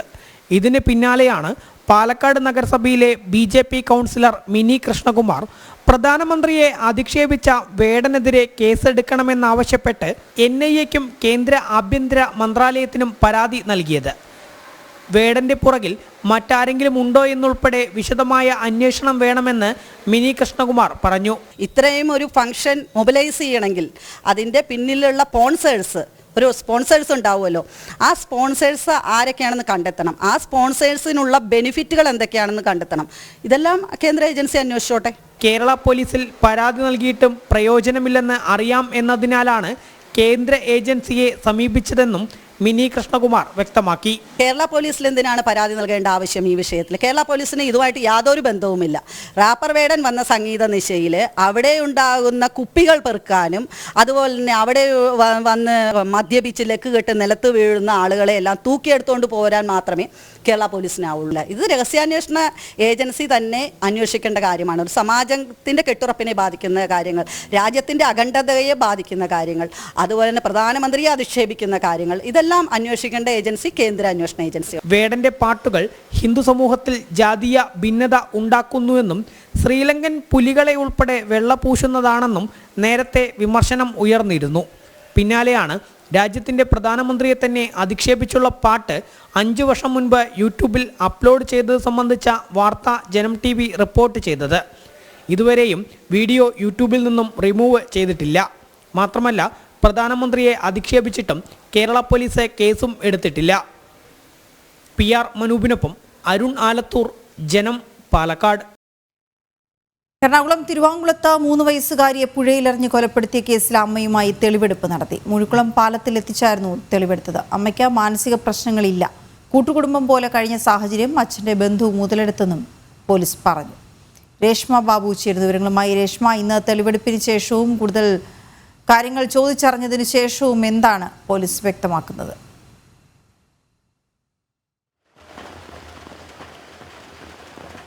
വീണ 3 വയസ്സുകാരെ പുഴയിലെറിഞ്ഞു കൊന്ന കേസിൽ അമ്മയെ കഴിഞ്ഞ ദിവസമാണ് പോലീസിന് കസ്റ്റഡിയിൽ ലഭിച്ചത്. തുടർന്ന് തന്നെ ചോദ്യം ചെയ്യൽ ആരംഭിച്ചിരുന്നു. ഇന്ന് പൂർണ്ണമായും തെളിവെടുപ്പിന് വേണ്ടിയിട്ടാണ് ദിവസം ഉപയോഗിച്ചത്. അതായത് മൂഴിക്കുളം പാലത്തിൽ എത്തിച്ചുകൊണ്ട് തെളിവ് ശേഖരിച്ചു. അത് ഏത് വിധത്തിലാണ് ഈ കൃത്യം നടത്തിയത് തുടങ്ങിയ കാര്യങ്ങളിൽ അത് വിശദീകരിച്ച് കൊടുത്തിരുന്നു അമ്മ. ഒപ്പം തന്നെ ചില നിർണായകമായിട്ടുള്ള മൊഴികൾ നിലവിൽ പോലീസിന് ലഭിച്ചിട്ടുണ്ട്. അമ്മയ്ക്ക് മാനസിക പ്രശ്നങ്ങൾ ഇല്ല എന്നുള്ളത് തന്നെയാണ് പോലീസിന്റെ വിലയിരുത്തൽ. അതോടൊപ്പം തന്നെ ഈ പീഡന വിവരം അത് സംബന്ധിച്ചുള്ള കാര്യത്തിൽ വ്യക്തത ഉണ്ടായിട്ടില്ല. നേരത്തെ അച്ഛന്റെ സഹോദരൻ, അതായത് ഈ പീഡന കേസിലെ പ്രതി പറഞ്ഞിട്ടുള്ളത് അമ്മയ്ക്ക് ഈ വിവരം അറിയാമായിരുന്നു എന്നുള്ളതാണ്. പക്ഷേ ഇത് അമ്മ ചോദ്യം ചെയ്യലിൽ നിഷേധിച്ചിട്ടുണ്ട്. അതായത് അമ്മയ്ക്ക് ആത്മവിശ്വാസക്കുറവുണ്ടായിരുന്നു, കുട്ടികളുടെ കാര്യങ്ങൾ പോലും ചെയ്യാനായിട്ടുള്ള പ്രാപ്തിയില്ലായിരുന്നു, ഒരു പ്രാപ്തിക്കുറവുണ്ടായിരുന്നു. കൂട്ടുകുടുംബത്തിന്റെ സാഹചര്യം അച്ഛന്റെ സഹോദരൻ മുതലെടുത്തു എന്നുള്ളതാണ് അമ്മ നൽകിയിട്ടുള്ള മൊഴി. ഒപ്പം തന്നെ അമ്മ നേരത്തെയും ഈ കുഞ്ഞിനെ കൊലപ്പെടുത്താൻ ശ്രമിച്ചിരുന്നുവെന്ന വാദം അല്ലെങ്കിൽ അത്തരമൊരു മൊഴി നിലവിൽ പോലീസ് തള്ളിയിട്ടുണ്ട്. നേരത്തെ പിതാവ്, ഈ കുഞ്ഞിന്റെ പിതാവും അതോടൊപ്പം തന്നെ പിതാവിന്റെ വീട്ടുകാരുമാണ് സമാനമായിട്ടുള്ള ഒരു ആക്ഷേപവും ആരോപണവും ഉന്നയിച്ചത്. അതായത് നേരത്തെ ഐസ്ക്രീമിലടക്കം വിഷം കലർത്തി കൊല്ലാനായിട്ടുള്ള ഒരു ശ്രമം അമ്മയുടെ ഭാഗത്തു നിന്ന് ഉണ്ടായിരുന്നു, ടോർച്ച് കൊണ്ട് തലയ്ക്ക് അടിച്ചിട്ടുണ്ട് തുടങ്ങി ഗുരുതരമായിട്ടുള്ള ആക്ഷേപങ്ങളും ആരോപണങ്ങളും ഈ കുട്ടിയുടെ പിതാവിന്റെ വീട്ടുകാർ ഉന്നയിച്ചിരുന്നു. പക്ഷെ ആ വാദങ്ങളൊക്കെ തന്നെ അല്ലെങ്കിൽ ആ മൊഴികളും ആക്ഷേപങ്ങളും ആരോപണങ്ങളും ഒക്കെ പോലീസ് തള്ളിയിരിക്കുകയാണ്. ഇത് സംബന്ധിച്ച് ഇത് സാധൂകരിക്കുന്ന തെളിവുകൾ, അതായത് നേരത്തെയും സമാനമായിട്ടുള്ള കൊലപാതക ശ്രമം അമ്മയുടെ ഭാഗത്തു നിന്നും ഉണ്ടായി എന്നത് സാധൂകരിക്കുന്ന തെളിവുകൾ ലഭിച്ചിട്ടില്ല എന്നാണ് പോലീസ് വൃത്തങ്ങളിൽ നിന്ന് നമുക്ക് ലഭിക്കുന്ന സൂചന. എന്തായാലും അമ്മയ്ക്ക് മാനസിക പ്രശ്നങ്ങൾ ഇല്ല, പക്ഷെ കുട്ടികളുടെ കാര്യം നോക്കുന്നതിൽ ചില പ്രാപ്തിക്കുറവും ആത്മവിശ്വാസക്കുറവും ഉണ്ടായിരുന്നു. അമ്മയ്ക്ക് പീഡന വിവരം അറിയാമോ എന്ന കാര്യത്തിൽ ഇതുവരെ പോലീസിന് വ്യക്തത വന്നിട്ടില്ല. നിലവിൽ മൂഴിക്കുളം പാലത്തിൽ എത്തിച്ചുകൊണ്ടുള്ള തെളിവെടുപ്പ് പൂർത്തിയായതിനു ശേഷം നേരെ ചെങ്ങമനാട് പോലീസ് സ്റ്റേഷനിൽ എത്തിച്ച് ചോദ്യം ചെയ്യൽ പുരോഗമിക്കുകയാണ്. 5 ദിവസത്തെ കസ്റ്റഡിയാണ് നിലവിൽ ലഭിച്ചിട്ടുള്ളത്. ആ 5 ദിവസവും ചോദ്യം ചെയ്യൽ നടത്തിക്കൊണ്ട് പൂർണ്ണമായിട്ടും തെളിവുകൾ ശേഖരിക്കുക, മൊഴിയിൽ വ്യക്തത വരുത്തുക. കാരണം കൊലപാതക കാരണം സംബന്ധിച്ച് ഇതുവരെ കൃത്യമായിട്ടുള്ള ഒരു വിശദീകരണം, ഒരു മറുപടി അമ്മയിൽ നിന്ന് ലഭിച്ചിട്ടില്ല. ഇത് തന്നെയാണ് പോലീസിന് മുന്നിലുള്ള ഏക വെല്ലുവിളി. അതുമാത്രവുമല്ല, ഈ പീഡന വിവരം അമ്മയ്ക്ക് അറിയാമായിരുന്നു, അത് ഈ കൊലപാതകത്തിന് കാരണമായിരുന്നു, ഇതടക്കമുള്ള കാര്യങ്ങളിലും വ്യക്തത തേടേണ്ടതുണ്ട്. അതുകൊണ്ട് തന്നെ വരും മണിക്കൂറുകളിൽ ഈ ചോദ്യം ചെയ്യൽ പുരോഗമിക്കുക. ഈ ഒരു കാര്യം, കൊലപാതക കാരണം സംബന്ധിച്ചുള്ള കാര്യങ്ങളിൽ തന്നെയാണ്. കൂട്ടുകുടുംബവുമായി ബന്ധപ്പെട്ട അല്ലെങ്കിൽ കൂട്ടുകുടുംബം എന്നുള്ള രീതിയിൽ കഴിഞ്ഞത് അച്ഛന്റെ സഹോദരൻ മുതലെടുത്തുവെന്നും കുട്ടികളോട് പിതാവിന്റെ വീട്ടുകാർക്കുള്ള അമിത സ്നേഹവുമാണ് കൊലപാതകത്തിന് കാരണമെന്നാണ് നിലവിൽ നൽകിയിട്ടുള്ള മൊഴി. പക്ഷെ അത് പോലീസ് വിശ്വാസത്തിൽ എടുത്തിട്ടില്ല. ഇത് സംബന്ധിച്ച് കൂടുതൽ ചോദ്യം ചെയ്യലുകളിൽ വ്യക്തത വരുമെന്നാണ് പ്രതീക്ഷിക്കുന്നത്. വീണ. ഓക്കെ, ശരി രേഷ്മ. സംസ്ഥാനത്ത് കുട്ടികൾക്കെതിരായ അക്രമങ്ങൾ വർദ്ധിക്കുന്നു. ഈ വർഷം മാർച്ച് മാസം വരെ രജിസ്റ്റർ ചെയ്തത് 1352 കേസുകളാണ്. 3 വർഷത്തിനിടെ രജിസ്റ്റർ ചെയ്തത് 12,395 കേസുകളും. സംസ്ഥാന പോലീസിന്റെ ഔദ്യോഗിക രേഖകളിലാണ് ഈ ഞെട്ടിപ്പിക്കുന്ന കണക്കുകൾ. ജനം ബ്രേക്കിംഗ്. ഈ വർഷം മാർച്ച് മാസം വരെ രജിസ്റ്റർ ചെയ്ത കേസുകളാണ് ഞെട്ടിപ്പിക്കുന്നത്. 1352 കേസുകളാണ് സംസ്ഥാനത്തെ വിവിധ പോലീസ് സ്റ്റേഷനുകളായി കുട്ടികൾക്കെതിരായ അതിക്രമങ്ങളിൽ രജിസ്റ്റർ ചെയ്തിട്ടുള്ളത്. തട്ടിക്കൊണ്ടുപോകൽ, ലൈംഗികാതിക്രമണം, നിർബന്ധിത ബാല്യവിവാഹം മുതലായ കേസുകളാണ് രജിസ്റ്റർ ചെയ്തിട്ടുള്ളത്. ഈ വർഷം കുട്ടികളെ തട്ടിക്കൊണ്ടുപോയതുമായി ബന്ധപ്പെട്ട് രജിസ്റ്റർ ചെയ്തിട്ടുള്ളത് 41 കേസുകളാണ്. സെക്ഷൻ 4(6) പ്രകാരം BNS 371, 64 ക്ലോസ് 1 പ്രകാരം രജിസ്റ്റർ ചെയ്തത് 551 കേസുകളാണ്. കഴിഞ്ഞ 3 വർഷത്തെ കണക്കുകൾ പരിശോധിച്ചാൽ മുൻ വർഷങ്ങളെ അപേക്ഷിച്ച് വലിയ വർധനമാണ്. 12,395 കേസുകളാണ് കുട്ടികൾക്കെതിരായി രജിസ്റ്റർ ചെയ്തിട്ടുള്ളത്. മാതാപിതാക്കളിൽ നിന്നും അടുത്ത ബന്ധുക്കളിൽ നിന്നും അധ്യാപകരിൽ നിന്നും അടക്കം കുട്ടികൾക്ക് പീഡനം നേരിടുന്നുണ്ട്. വിവിധ പോലീസ് സ്റ്റേഷൻ പരിധികളിലായി രജിസ്റ്റർ ചെയ്തിട്ടുള്ള പോക്സോ കേസുകളുടെ എണ്ണത്തിലും വർധനമുണ്ട്. 1201 കേസുകളാണ് തിരുവനന്തപുരം മുതൽ കാസർഗോഡ് വരെയുള്ള പോലീസ് സ്റ്റേഷനുകളിൽ രജിസ്റ്റർ ചെയ്തിട്ടുള്ളത്. സംസ്ഥാനത്ത് കുട്ടികൾക്കെതിരായി നടക്കുന്ന അതിക്രമങ്ങളെ പ്രതിരോധിക്കാൻ കാര്യമായ രീതിയിൽ സാധിക്കുന്നില്ല എന്നതാണ് കേസുകളുടെ എണ്ണം കൊണ്ട് മനസ്സിലാക്കേണ്ടത്. പരാതി രജിസ്റ്റർ ചെയ്താലും സ്വാധീനം വഴി രക്ഷപ്പെടുന്നവരുടെ എണ്ണവും ചെറുതല്ല. ജനം, തിരുവനന്തപുരം. മാസപ്പടി കേസിൽ SFI റിപ്പോർട്ടിന്മേലുള്ള തുടർ നടപടികളുടെ വിലക്ക് നീട്ടി. 4 മാസത്തേക്ക് കൂടിയാണ് വിലക്ക് നീട്ടിയത്. CMRL നൽകിയ ഹർജിയിലാണ് സിംഗിൾ ബെഞ്ച് നടപടി. രേഷ്മ ബാബു ചേരുന്ന വിവരങ്ങളുമായി. രേഷ്മ, എന്താണ് വിവരങ്ങൾ? മാസപ്പടി വിവാദത്തിൽ CMR നേരത്തെ ഹൈക്കോടതിയെ സമീപിച്ചുകൊണ്ട് ഒരു ഇടക്കാല ഉത്തരവ് നേടിയിരുന്നു. അതായത് SFIOയുടെ റിപ്പോർട്ടിന് മേൽ കീഴ്ക്കോടതി തുടർ നടപടികൾ എടുക്കുന്നതിൽ വിലക്ക് നൽകിക്കൊണ്ടുള്ളതായിരുന്നു ഹൈക്കോടതിയുടെ ഇടക്കാല ഉത്തരവ്. അത് വീണ്ടും നീട്ടിയിരിക്കുകയാണ്. 4 മാസത്തേക്ക് കൂടിയാണ് ഈ വിലക്ക് നീട്ടിയിട്ടുള്ളത്. എന്തായാലും CMR നൽകിയ ഹർജി ഹൈക്കോടതി വീണ്ടും പരിഗണിക്കാനായിട്ട് മാറ്റിയിട്ടുണ്ട്. ഈ SFIO റിപ്പോർട്ടിന്മേലുള്ള തുടർ നടപടികൾ കീഴ്ക്കോടതി സ്വീകരിക്കുന്നതിനാണ് വിലക്കുള്ളത്. ഇതിൻ പ്രകാരം ഈട് നേരത്തെ ആവശ്യപ്പെട്ട ചില രേഖകൾ കോടതി കൈമാറിയിരുന്നില്ല. എന്തായാലും തുടർ നടപടികൾക്ക് ഹൈക്കോടതി വിലക്ക് ഏർപ്പെടുത്തിയത് തുടർ അന്വേഷണത്തെ ഒരുപക്ഷെ ബാധിച്ചേക്കും. എന്തായാലും ഹർജി ഹൈക്കോടതി വീണ്ടും പരിഗണിക്കുന്നത് വരെയാണ് വിലക്ക് ഏർപ്പെടുത്തിയിട്ടുള്ളത്. ശരി രേഷ്മ. മാസപ്പടി കേസിൽ SFI റിപ്പോർട്ടിന്മേലുള്ള തുടർ നടപടികളുടെ വിലക്ക് നീട്ടി. അവശ്യമരുന്നുകൾ വാങ്ങിയതിൽ കോടികളുടെ കുടിശ്ശിക തീർക്കാതെ സംസ്ഥാന സർക്കാർ 356 കോടി രൂപ അനുവദിക്കണമെന്ന KMSCLന്റെ ആവശ്യം സർക്കാർ തള്ളി. 700 കോടി രൂപ കുടിശ്ശികയുള്ളതിൽ 100 കോടി മാത്രമാണ് അനുവദിച്ചത്.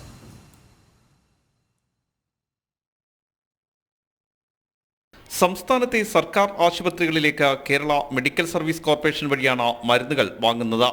അവശ്യമരുന്നുകൾ ഉൾപ്പെടെ വാങ്ങിയതിൽ കോടികളുടെ കുടിശ്ശിക മെഡിക്കൽ സർവീസ് കോർപ്പറേഷൻ വരുത്തിയിട്ടുണ്ട്. കൃത്യമായി പണം സംസ്ഥാന സർക്കാർ നൽകാത്തതായിരുന്നു പ്രതിസന്ധിക്ക് കാരണം.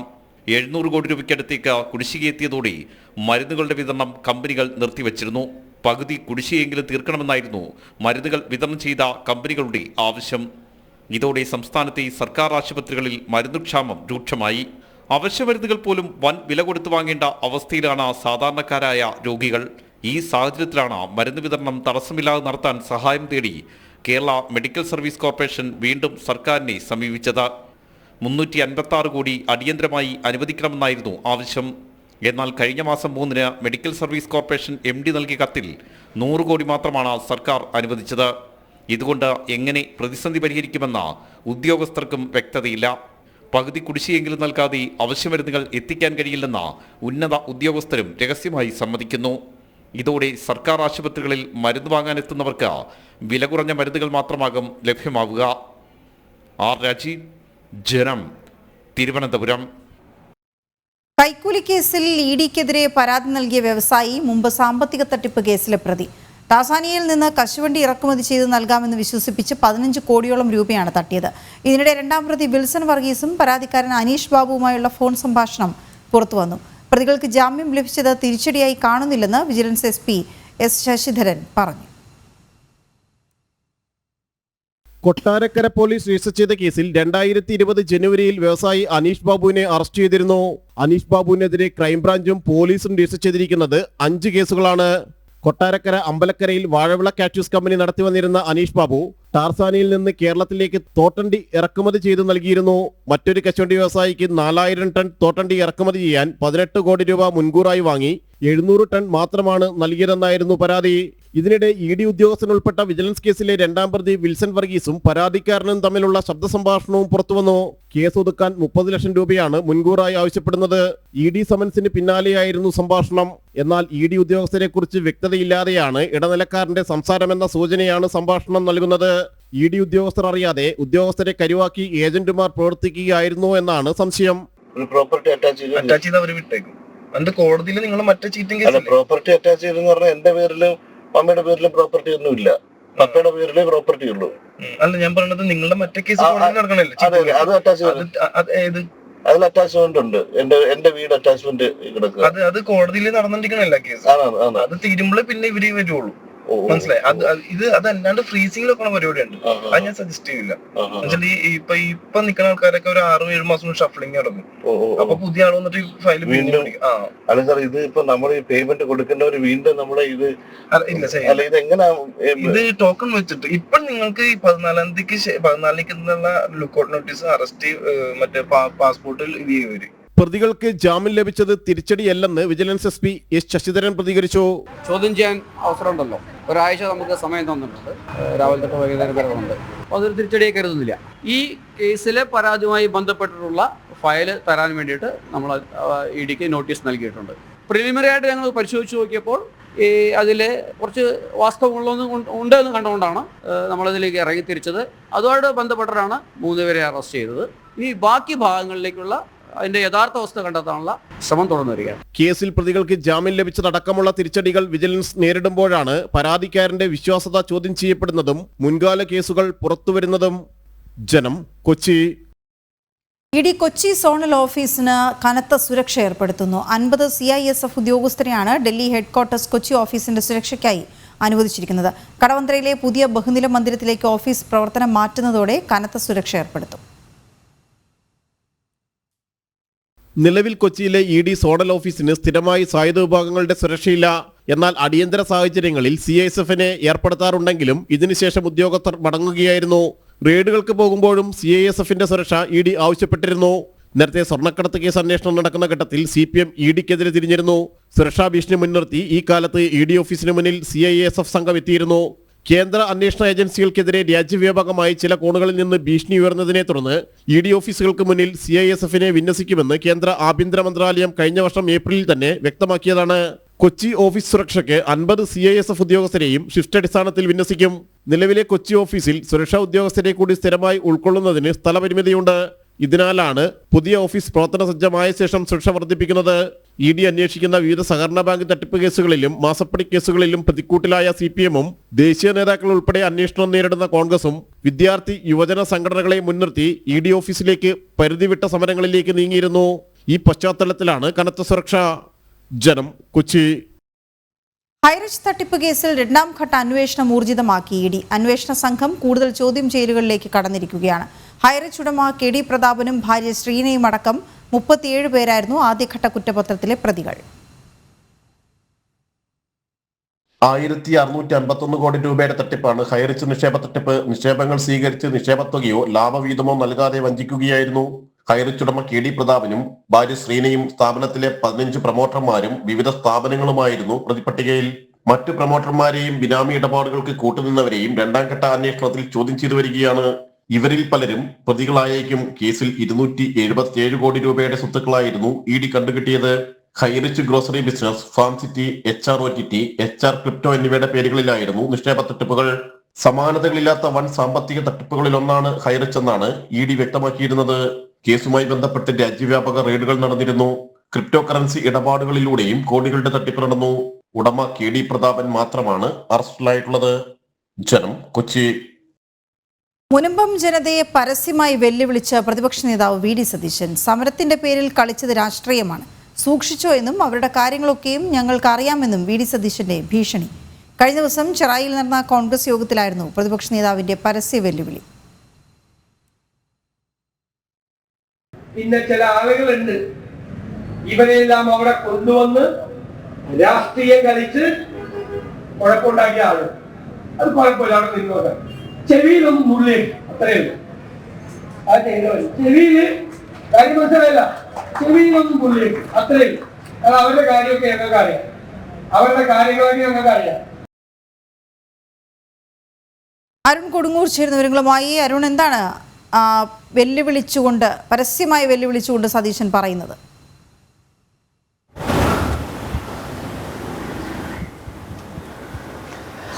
തീർച്ചയായും മുനമ്പം വിഷയം കോൺഗ്രസിനെ സംബന്ധിച്ചോളം UDFനെ സംബന്ധിച്ചോളം സമാനതകളില്ലാത്ത ഒരു തിരിച്ചടിയാണ് ഉണ്ടായത്. ഈ പ്രദേശത്തേക്ക് കോൺഗ്രസിന് UDFന് എത്താൻ പോലും കഴിയാത്ത ഒരു സാഹചര്യം ഉണ്ടായിരുന്നു. അത്ര വലിയ ഒരു പ്രതിസന്ധി, രാഷ്ട്രീയ പ്രതിസന്ധി എന്ന് വേണമെങ്കിൽ നമുക്ക് അതിനെ വിശേഷിപ്പിക്കാൻ കഴിയുമായിരുന്നു. അത്ര വലിയൊരു ജനവികാരം കോൺഗ്രസിനും UDFനും എതിരെ ഉണ്ടായിരുന്നു. ഈ ഒരു സാഹചര്യത്തിലാണ് ചേറായി വെച്ച് ഒരു കോൺഗ്രസിൻ്റെ ഒരു പൊതുസമ്മേളനം നടക്കുന്നത്. ഈ പൊതുസമ്മേളനത്തിൽ വെച്ചാണ് പ്രതിപക്ഷ നേതാവ് VD സതീശൻ ഇത്തരത്തിലുള്ള ഒരു വെല്ലുവിളി, വലിയ രീതിയിലുള്ള ഒരു വിമർശനം ഉന്നയിച്ചത്. അതിൽ കൃത്യമായ ഒരു രാഷ്ട്രീയമാണ് ഈ സമരസമിതി കളിച്ചതെന്നാണ് അദ്ദേഹം ആരോപിക്കുന്നത്. അതിൽ ഏറ്റവും പ്രധാനപ്പെട്ട ഒരു കാര്യം, ഇത്തരത്തിൽ സമരവുമായി മുന്നോട്ട് പോയവരോട് ചെവിയിൽ ഞുള്ളിക്കോ, ഞങ്ങൾക്ക് ഈ കാര്യങ്ങളൊക്കെ അറിയാം, നിങ്ങളെയൊക്കെ അറിയാം എന്നുള്ള ഒരു വലിയ ഭീഷണിയാണ് അദ്ദേഹം മുഴക്കിയിരിക്കുന്നത്. നേരത്തെ നമ്മൾ കേട്ട പോലെ തന്നെ അത്തരത്തിൽ രൂക്ഷമായ ഭാഷയിലുള്ള ഒരു വെല്ലുവിളി തന്നെയാണ് VD സതീശൻ്റെ ഭാഗത്തു നിന്നും ഉണ്ടായിരിക്കുന്നതെന്നാണ് ഏറ്റവും പ്രധാനപ്പെട്ട കാര്യം. എന്തായാലും വലിയൊരു വിമർശനം ഈ വിഷയത്തിൽ സമരസമിതിക്കുണ്ട്. സമരസമിതി ഈ വിഷയത്തിൽ നിലപാട് വ്യക്തമാക്കുമെന്നാണ് നമുക്ക് മനസ്സിലാക്കുകയും ചെയ്തിരിക്കുന്നത്. നമുക്ക് ഈ മുനമ്പം വിഷയത്തിൻ്റെ തുടക്കത്തിൽ മുതൽ തന്നെ കോൺഗ്രസിനെ സംബന്ധിച്ചോളം UDF-നെ സംബന്ധിച്ചോളം അവരെടുത്ത നിലപാട് അത് മുനമ്പം ജനതയ്ക്ക് എതിരായുള്ള ഒരു നിലപാടായിരുന്നു. ഒരു കാരണവശാലും മുനമ്പം ജനത അംഗീകരിച്ചിരുന്നില്ല. ഈ നിലപാട് കോൺഗ്രസിനെ സംബന്ധിച്ചോളം UDF-നെ സംബന്ധിച്ചോളം വലിയ പ്രതിസന്ധി ഉണ്ടാക്കിയിരുന്നു. കൃത്യമായി വിശദീകരിക്കാനാകാതെ പലവട്ടവും മടങ്ങിപ്പോകേണ്ട ഒരവസ്ഥയിലേക്കൊക്കെ തന്നെ എത്തുകയും ചെയ്തിരുന്നു. ഇതിനൊടുവിലാണ് ഇത്തവണ ഈ പരസ്യമായുള്ള ഒരു വിമർശനത്തിലേക്ക്, പരസ്യമായുള്ള ഒരു വെല്ലുവിളിയിലേക്ക്, പരസ്യമായുള്ള ഒരു ഭീഷണിയിലേക്ക് കോൺഗ്രസിൻ്റെ ഏറ്റവും മുതിർന്ന നേതാവ് തന്നെ, പ്രതിപക്ഷ നേതാവ് VD സതീശൻ തന്നെ, അതായത് ഈ ചേറായിക്ക് സമീപം നടത്തിയ ഈ രാഷ്ട്രീയ വിശദീകരണ യോഗത്തിൽ ഇങ്ങനെ പരസ്യമായി വെല്ലുവിളിച്ചത് വീണ. ഓക്കെ, ശരി അരുൺ. പ്രധാനമന്ത്രി ആവാസ് യോജനയിൽ ഗ്രാമീണ ഗുണഭോക്താക്കളെ കണ്ടെത്താൻ കേരളത്തിന് കൂടുതൽ സമയം അനുവദിച്ച് കേന്ദ്ര സർക്കാർ. ആവാസ് പ്ലസ് 2024 സർവേ സമയപരിധി ജൂൺ 6 വരെ നീട്ടി. മൊബൈൽ ആപ്ലിക്കേഷൻ ഉപയോഗിച്ച് ഗ്രാമീണ മേഖലയിലെ സർവേ സമയപരിധിക്കുള്ളിൽ പൂർത്തിയാക്കണമെന്നാണ് നിർദ്ദേശം. കേന്ദ്ര ഗ്രാമവികസന വകുപ്പ് മന്ത്രി ശിവരാജ് സിംഗ് ചൗഹാനുമായി BJP സംസ്ഥാന അധ്യക്ഷൻ രാജീവ് ചന്ദ്രശേഖർ കൂടിക്കാഴ്ച നടത്തിയതിന് പിന്നാലെയാണ് തീരുമാനം. സംസ്ഥാന സർക്കാരിന്റെ മെല്ലെപ്പൊക്കും തലതിരിഞ്ഞ നിലപാടുകളും ഗ്രാമീണ മേഖലയിലെ ദരിദ്ര കുടുംബങ്ങൾക്ക് വീട് നൽകാനുള്ള പ്രധാനമന്ത്രി ആവാസ് യോജന ഗ്രാമീൺ പദ്ധതി അവതാളത്തിലാക്കിയ സാഹചര്യത്തിലാണ് സർവേ പൂർത്തീകരണത്തിനുള്ള സമയപരിധി കേന്ദ്രം നീട്ടിയത്. ആവാസ് പ്ലസ് 2024 സർവേ കേരളത്തിൽ ജൂൺ 6 വരെയാണ് നീട്ടിയത്. ഇതിനുള്ളിൽ മൊബൈൽ ആപ്ലിക്കേഷൻ ഉപയോഗിച്ച് ഗ്രാമീണ മേഖലയിലെ സർവേ പൂർത്തിയാക്കണമെന്നതാണ് നിർദ്ദേശം. സർവേ കാലാവധി ഏപ്രിലിൽ അവസാനിച്ചിരുന്നു. കേരളത്തിൽ പദ്ധതി നടപ്പാക്കുന്നത് വൈകിപ്പിക്കുന്നതും ഗുണഭോക്താക്കളെ കണ്ടെത്തുന്നതിലെ വിവേചനവും അന്യായമായി അപേക്ഷകരെ ഒഴിവാക്കുന്നതും BJP സംസ്ഥാന അധ്യക്ഷൻ രാജീവ് ചന്ദ്രശേഖർ കേന്ദ്ര ഗ്രാമവികസന വകുപ്പ് മന്ത്രി ശിവരാജ് സിംഗ് ചൗഹാന്റെ ശ്രദ്ധയിൽപ്പെടുത്തിയതോടെയാണ് കാലാവധി നീട്ടിയത്. സർവേ അട്ടിമറിച്ച സംസ്ഥാന സർക്കാർ നിലവിൽ ലൈഫ് മിഷൻ ലിസ്റ്റിലുള്ളവരെയും ഭൂരഹിത ഭവനരഹിതരെയും ഉൾപ്പെടുത്തിയും PMVY പദ്ധതി നടപ്പിലാക്കാനായിരുന്നു നീക്കം നടത്തിയത്.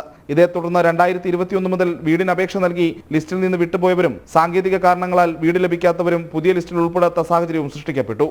ജനം, തിരുവനന്തപുരം. കേന്ദ്ര ഭവന പദ്ധതിയായ പ്രധാനമന്ത്രി ആവാസ് യോജനയിൽ രജിസ്റ്റർ ചെയ്യാൻ നഗര ഗുണഭോക്താക്കൾക്കുള്ള അവസാന തീയതി ഈ വർഷം ഡിസംബർ വരെ നീട്ടി. നഗരപ്രദേശങ്ങളിലെ യോഗ്യരായ കുടുംബങ്ങൾക്ക് അപേക്ഷിക്കാം. സാമ്പത്തികമായി പിന്നാക്കം നിൽക്കുന്ന വിഭാഗങ്ങൾ, താഴ്ന്ന വരുമാനക്കാർ, പാർശ്വവൽക്കരിക്കപ്പെട്ട വിഭാഗം എന്നിവർക്ക് വീട് ഉറപ്പാക്കുന്ന മോദി സർക്കാരിന്റെ പ്രധാന പദ്ധതിയാണ് PMAY. പട്ടികജാതി പട്ടികവർഗ വിഭാഗങ്ങൾക്കും ദാരിദ്ര്യരേഖയ്ക്ക് താഴെയുള്ള കുടുംബങ്ങൾക്കും ഗ്രാമങ്ങളിലും നഗരങ്ങളിലും കുറഞ്ഞ ചെലവിൽ വീട് നൽകുന്ന പദ്ധതി കൂടിയാണ് ഇത്. അപേക്ഷകരുടെ സ്റ്റാറ്റസ് ഓൺലൈനിലൂടെ അറിയാനാകും.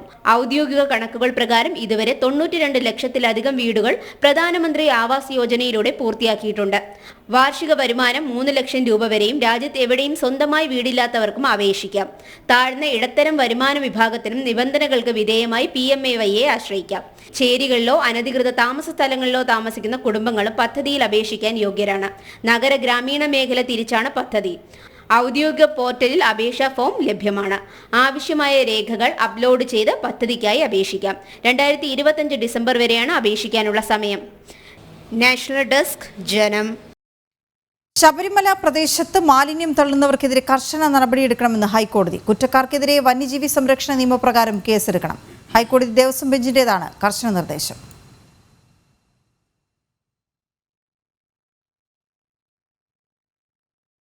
വടകരയിലെ വിമത നീക്കത്തിൽ പ്രശ്നങ്ങൾ പഠിക്കാൻ 2 അംഗ കമ്മീഷനെ നിയോഗിച്ച് CPM നേതൃത്വം. CPMലെ അണികളിൽ ഒരു വിഭാഗത്തിന്റെ പിന്തുണയുള്ള PK ദിവാകരനെ ജില്ലാ കമ്മിറ്റിയിൽ നിന്ന് ഒഴിവാക്കിയതോടെയാണ് പ്രശ്നങ്ങളുടെ തുടക്കം. അടുത്തിടെ വടകരയിൽ നടന്ന മുഖ്യമന്ത്രിയുടെ പരിപാടിയിൽ ആൾ കുറഞ്ഞതും CPMനോട് ജനങ്ങൾക്കുള്ള പിന്തുണ കുറയുന്നതിന്റെ ലക്ഷണമാണെന്നാണ് പൊതുവെയുള്ള വിലയിരുത്തൽ.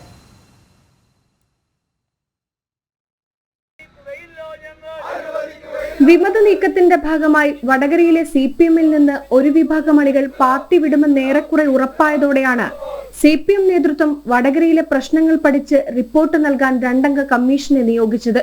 CPM അണികളിൽ ഒരു വിഭാഗത്തിന്റെ പിന്തുണയുള്ള PK ദിവാകരനെ ജില്ലാ കമ്മിറ്റിയിൽ നിന്ന് ഒഴിവാക്കിയതോടെയാണ് വടകരയിലെ പ്രശ്നങ്ങളുടെ തുടക്കം.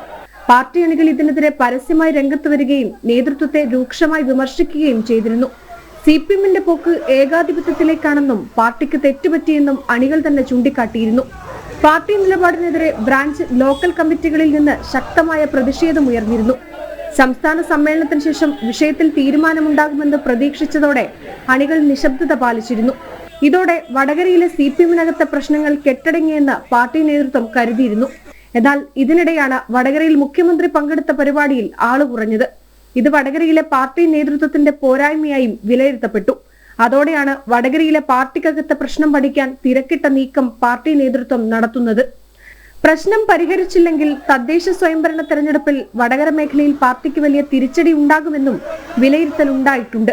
അതുകൊണ്ട് തന്നെയാണ് തിരക്കിട്ട് പാർട്ടിയിലെ പ്രശ്നങ്ങൾ പഠിക്കാൻ വേണ്ടി 2 അംഗ സംഘത്തെ നിയോഗിച്ചിരിക്കുന്നത്. പ്രശ്നങ്ങൾ പഠിച്ച് 15 ദിവസത്തിനകം റിപ്പോർട്ട് സമർപ്പിക്കാനാണ് പാർട്ടി നേതൃത്വത്തിന്റെ തീരുമാനം. ജനം, കോഴിക്കോട്. എറണാകുളത്ത് CPIയിൽ വലിയ പൊട്ടിത്തെറിയും കടുത്ത വിഭാഗീയതയുമെന്ന് പാർട്ടിയുടെ കണ്ടെത്തൽ. പി രാജു വിവാദത്തിലെ പാർട്ടി നിയോഗിച്ച അന്വേഷണ കമ്മീഷൻ റിപ്പോർട്ടിലാണ് ഈ നിരീക്ഷണം. രാജുവിന്റെ മരണത്തെ തുടർന്നുണ്ടായ വിവാദത്തിൽ ജില്ലയിലെ 7 നേതാക്കൾക്ക് പങ്കുണ്ടെന്ന് അന്വേഷണ കമ്മീഷൻ റിപ്പോർട്ട് പാർട്ടി ശരിവച്ചു. CPIയുടെ എറണാകുളം ജില്ലാ സെക്രട്ടറിയായിരുന്ന പി രാജുവിന്റെ മരണത്തിന് ശേഷം ഉടലെടുത്ത വിവാദങ്ങൾ പാർട്ടിക്ക് സമാനതകളില്ലാത്ത പ്രതിസന്ധിയാണ് ഉണ്ടാക്കിയത്. ഇതേ തുടർന്നാണ് വിഷയത്തെക്കുറിച്ച് പഠിക്കാൻ പാർട്ടി 3 അംഗ അന്വേഷണ സമിതിയെ നിയോഗിച്ചത്. ഈ സമിതി തയ്യാറാക്കിയ റിപ്പോർട്ടാണ് പാർട്ടിയുടെ ജില്ലാ കൗൺസിൽ അംഗീകരിച്ചത്. റിപ്പോർട്ടിലെ പ്രധാന കണ്ടെത്തൽ ഇങ്ങനെയാണ്. രാജുവിന്റെ മരണം വിവാദമാക്കാൻ ജില്ലയിലെ പ്രധാന നേതാക്കൾ ശ്രമിച്ചു. പാർട്ടി ജില്ലാ നേതൃത്വത്തെ മോശമായി ചിത്രീകരിച്ചു. ഇതിലൂടെ പാർട്ടി പിടിക്കാനാണ് ലക്ഷ്യം വെച്ചത്. സമൂഹ മാധ്യമങ്ങൾ വഴി തെറ്റായ വിവരങ്ങൾ പ്രചരിപ്പിച്ചു. ഇതിന് പിന്നിൽ പ്രവർത്തിച്ചത് ജില്ലയിലെ 7 നേതാക്കളെന്നാണ് റിപ്പോർട്ടിൽ വ്യക്തമാക്കുന്നത്. KN Sugathan, Sanjith, KN Gopi, MD Nixon, Rejimon, Babu Paul, KR Ranish എന്നിവരാണ് കുറ്റക്കാരെന്ന് പാർട്ടി കണ്ടെത്തിയിരിക്കുന്നത്. T രഘുവരൻ, PK രാജേഷ്, രാജേഷ് കാവുങ്കൽ എന്നിവരടങ്ങുന്നതാണ് അന്വേഷണ സമിതി. എന്നാൽ CPIയുടെ സമ്മേളന കാലയളവായതിനാൽ ഉടൻ തന്നെ കുറ്റക്കാർക്കെതിരെ നടപടി വേണ്ട എന്നാണ് പാർട്ടി തീരുമാനം. സമ്മേളനം അവസാനിച്ച ശേഷം നടപടിയെടുക്കാനാണ് ധാരണ. ഏതായാലും അന്വേഷണ കമ്മീഷൻ റിപ്പോർട്ട് വീണ്ടും പാർട്ടിയിൽ വലിയ കലഹത്തിനാണ് വഴി തുറന്നിരിക്കുന്നത്. വരും ദിവസങ്ങളിൽ ഇത് കൂടുതൽ വിവാദത്തിലേക്ക് പോകുമെന്ന ഉറപ്പാണ്. അരുൺ കൊടുങ്ങൂർ, ജനം, കൊച്ചി. മലപ്പുറം കാളികാവിലെ നരഭോജി കടുവയെ പിടികൂടാനുള്ള ദൗത്യം 9ാം ദിനവും തുടരുന്നു. കാളികാവിലെ കേരള എസ്റ്റേറ്റ് ഭാഗങ്ങളിലാണ് ഇന്ന് തിരച്ചിൽ. രാവിലെ ക്യാമറകൾ പരിശോധിച്ചെങ്കിലും കടുവയുടെ ദൃശ്യങ്ങൾ ലഭ്യമായിട്ടില്ല. അതേസമയം ദൗത്യം ഒരാഴ്ച പിന്നിട്ടിട്ടും കടുവയെ പിടികൂടാത്തതിൽ കടുത്ത പ്രതിഷേധത്തിലാണ് നാട്ടുകാർ. 8 ദിനം പിന്നിട്ട് 9ാം ദിവസത്തിലും കടുവാ ദൗത്യം തുടരുന്നു. പക്ഷേ വിവിധ സംഘങ്ങളായി കാട് മുഴുവൻ തിരഞ്ഞിട്ടും നരഭോജിക്കടുവയെ പിടികൂടാനായില്ല. ഇന്നലെയും മിനിഞ്ഞാന്നും കടുവയെ കണ്ടു. ദൗത്യസംഘം സ്ഥാപിച്ച ക്യാമറകളിലും പതിഞ്ഞു. റാവുത്തർ ഭാഗത്ത് 2 കൂടുകളും സുൽത്താന എസ്റ്റേറ്റ് ഭാഗത്ത് 1 കൂടുമാണ് സ്ഥാപിച്ചത്. 50ഓളം ക്യാമറകളും സ്ഥാപിച്ചിട്ടുണ്ട്. അതേസമയം ഇതുവരെ കടുവയെ പിടികൂടാത്തതിൽ കടുത്ത പ്രതിഷേധത്തിലാണ് നാട്ടുകാർ. ഫോറസ്റ്റ് വരുന്ന പോണ്, അല്ലാതെ സാധനം കാണിച്ചു കൊടുത്താൽ അവർക്ക് ഒന്നും ചെയ്യാൻ കഴിയില്ല.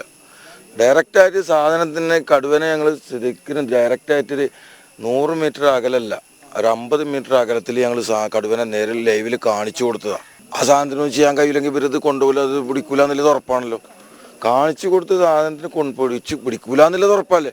അല്ലെങ്കിൽ ഇപ്പോൾ അവർ പറയാം ഞങ്ങൾ കണ്ടില്ല, കാണിച്ചു കൊടുത്തിട്ട് അവരെന്ത് ചെയ്ത് ഒന്നും ചെയ്തിട്ടില്ലല്ലോ, അവർക്കൊന്നും ചെയ്യാൻ കഴിയും. കാളിക്കാവ്, കരുവാരക്കുണ്ട് പഞ്ചായത്തുകളിലെ മഞ്ഞൾപ്പാറ, മദാരിക്കുണ്ട്, സുൽത്താന എസ്റ്റേറ്റ്, കേരള എസ്റ്റേറ്റ്, പാറശ്ശേരി തുടങ്ങിയ ഭാഗങ്ങളിൽ അതീവ ജാഗ്രതാ നിർദ്ദേശം വനംവകുപ്പ് നൽകിയിട്ടുണ്ട്. ജാഗ്രതാ നിർദ്ദേശം നൽകിയതിനാൽ ജോലിക്ക് പോലും പോകാൻ കഴിയാത്ത അവസ്ഥയിലാണ് പ്രദേശവാസികൾ. കടുവയെ പിടികൂടാത്തതിൽ വനം വകുപ്പിനെതിരെ ഇന്നലെ നാട്ടുകാർ പ്രതിഷേധവുമായി രംഗത്തെത്തിയിരുന്നു. ഉടൻ കടുവയെ പിടികൂടണമെന്നാണ് നാട്ടുകാരുടെ ആവശ്യം. ജനം, മലപ്പുറം. പാലക്കാട് മലമ്പുഴ എലിവാലിൽ പുലിയെ പിടികൂടാൻ കൂട് സ്ഥാപിച്ചു. പുലർച്ചെ ആക്രമണമുണ്ടായ കൃഷ്ണന്റെ വീടിനോട് ചേർന്നാണ് കൂട് സ്ഥാപിച്ചത്. കൃഷ്ണന്റെ വീട്ടിലേക്ക് 4 തവണ പുലി എത്തിയിരുന്നു. അരുൺ ആലത്തൂർ ചേരുന്ന വിവരങ്ങളുമായി. അരുൺ, ഏത് ഭാഗത്തായാണ് ഈ കൂട് സ്ഥാപിച്ചിരിക്കുന്നത്? നേരത്തെ വീടിനുള്ളിൽ വരെ കടന്ന് കയറുന്ന ഒരു സാഹചര്യമായിരുന്നു ഉണ്ടായിരുന്നത്. അവിടെ എങ്ങനെ സുരക്ഷ ഒരുക്കുന്നു? ഈ കൃഷ്ണന്റെ വീടിനോട് ചേർന്നാണ് ഇപ്പോൾ കൂട് സ്ഥാപിച്ചിരിക്കുന്നത്. തുടർച്ചയായിട്ട് ഈ കൃഷ്ണന്റെ വീട്ടിലേക്ക് പുലി എത്തിയ സാഹചര്യത്തിലാണ് കൂട് സ്ഥാപിച്ചിരിക്കുന്നത്. കഴിഞ്ഞ 14-ാം തീയതിയായിരുന്നു നേരത്തെ പുലി എത്തിയത്. ഇവരുടെ വളർത്തുനായെ അന്ന് വീടിനകത്തു നിന്നാണ് പുലി കൊണ്ടുപോയത്. ഈ കൃഷ്ണന്റെ 3 കുഞ്ഞുങ്ങൾ ഉറങ്ങിക്കിടക്കുമ്പോൾ അവരുടെ അടുത്തു നിന്നായിരുന്നു അന്ന് പുലി വളർത്തുനായെ പിടിച്ചത്. അതിനുശേഷം ഈ കഴിഞ്ഞ ദിവസം പുലർച്ചെ തന്നെ വീണ്ടും ഈ പുലി എത്തുകയും വീട്ടിലെ തന്നെ മറ്റൊരു വളർത്തുനായെ കൂടി പിടികൂടുന്ന സാഹചര്യം ഉണ്ടായി. അങ്ങനെ ഏതാനും ദിവസങ്ങളുടെ ഇടവേളയിൽ 2 തവണ കൃഷ്ണന്റെ വീട്ടിലേക്ക് ഈ പുലി എത്തി വളർത്തു നായകളെ പിടികൂടിയ സാഹചര്യത്തിലാണ് വനം വകുപ്പ് കൂട് സ്ഥാപിച്ചിരിക്കുന്നത്.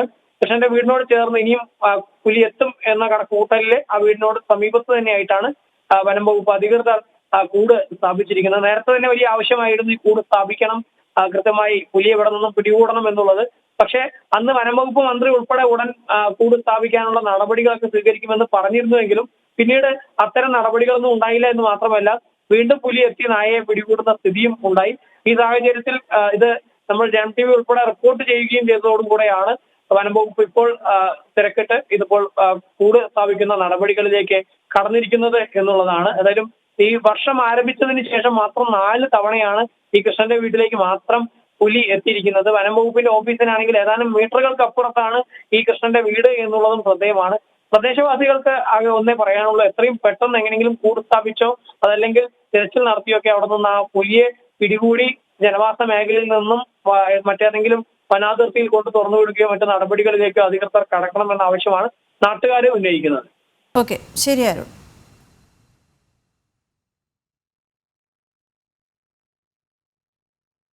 ഇടുക്കി മൂന്നാറിൽ വീട്ടുമുറ്റത്ത് കിടന്ന നായയെ പുലി പിടിച്ചു. ഇന്ന് പുലർച്ചെയാണ് സംഭവം. മൂന്നാർ ദേവികുളം മിഡിൽ ഡിവിഷനിലാണ് വീട്ടുമുറ്റത്ത് പുലിയെത്തിയത്. ഓട്ടോ ഡ്രൈവറായ രവിയുടെ വളർത്തുനായയെ ഇന്നലെ രാവിലെ മുതൽ കാണാതായത്. തുറന്ന സംശയം തോന്നിയ വീട്ടുകാർ CCTV ദൃശ്യങ്ങൾ പരിശോധിച്ചപ്പോഴാണ് പട്ടിയെ പുലി പിടിക്കുന്ന ദൃശ്യങ്ങൾ കണ്ടത്. തുടർന്ന് ഇവർ വനംവകുപ്പിനെ വിവരം അറിയിച്ചു. മേഖലയിൽ വനംവകുപ്പ് നിരീക്ഷണം ശക്തമാക്കിയിട്ടുണ്ട്. തോട്ടം തൊഴിലാളികൾക്ക് ജാഗ്രതാ നിർദ്ദേശവും നൽകി.